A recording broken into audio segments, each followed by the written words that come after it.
C'est l'heure de la chronique santé. La chronique, c'est bon pour la santé avec le docteur Serge Rafal sur Radio J. Bonjour Serge. Bonjour Ilana. Et ravi de vous retrouver ce matin. On va parler du sélénium. Alors c'est un oligo-élément qui est absolument essentiel. En effet, Ilana, puisque cet oligo-élément, découvert au 19e siècle, est le plus antioxydant de tous, c'est-à-dire celui qui prévient le mieux le phénomène d'oxydation, l'encrassage qui se produit lors du fonctionnement physiologique ou pathologique de l'organisme. Bon, alors le sélénium n'est donc pas un élément toxique comme on le dit parfois. Vous faites allusion, Ilana, à l'intoxication, uniquement observée en milieu industriel lors de l'inhalation de fumées et poussières qui peuvent en contenir de grandes quantités. C'est effectivement un poison à forte dose, mais à l'inverse, un élément totalement bénéfique à dose nutritionnelle grâce à son action neutralisante des toxines. Et d'ailleurs, on le trouve dans la nature, alors on le trouve où ?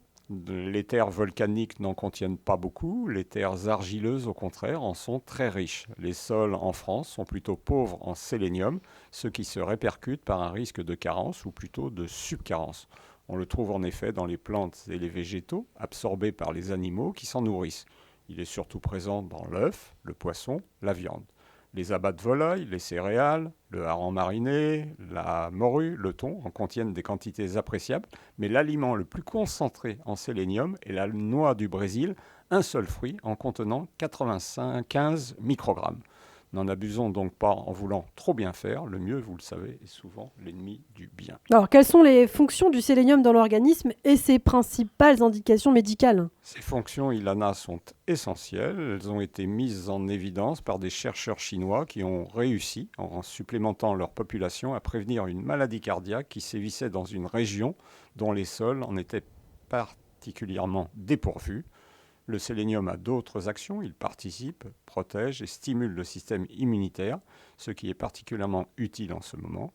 Il intervient sur l'agrégation des plaquettes pour fluidifier le sang, aide la thyroïde, prévient le vieillissement en allongeant les télomères, aiderait à éliminer les métaux lourds.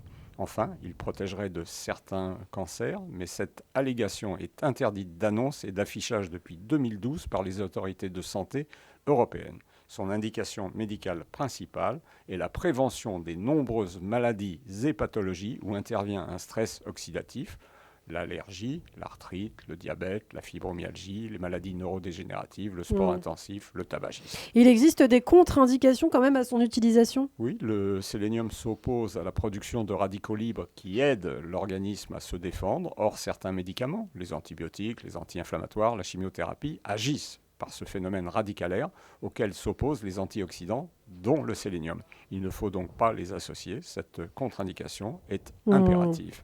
Alors, quels sont les besoins en sélénium ? 60 microgrammes par jour pour les dames, 80 microgrammes pour les messieurs. Les quantités moyennes apportées par l'alimentation se situent autour de 45 microgrammes, ce qui est insuffisant puisque l'activité antioxydante démarre vers 150 microgrammes par jour.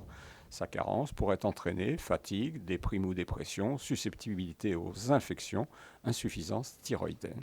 Alors, le sélénium est responsable quand même d'effets indésirables, je crois. Autour de 400 microgrammes par jour, il peut déclencher des troubles digestifs ou cutanés, des douleurs articulaires, de la fatigue, de l'irritabilité.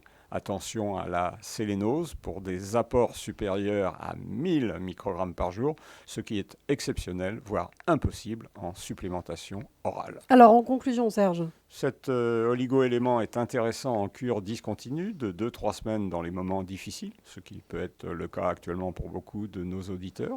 La supplémentation se fait au moyen de compléments alimentaires, le bêta-sélène, le néosélène, le sélénium ACE, qui apportent en moyenne 75 microgrammes par dose.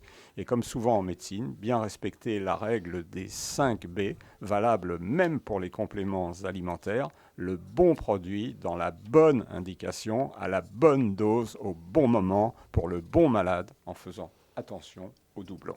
Merci beaucoup Serge Rafal. Serge, on écoute toujours vos conseils sur Radio J en tout cas et on a des retours puisque cette chronique est très appréciée. Merci beaucoup Serge Rafal.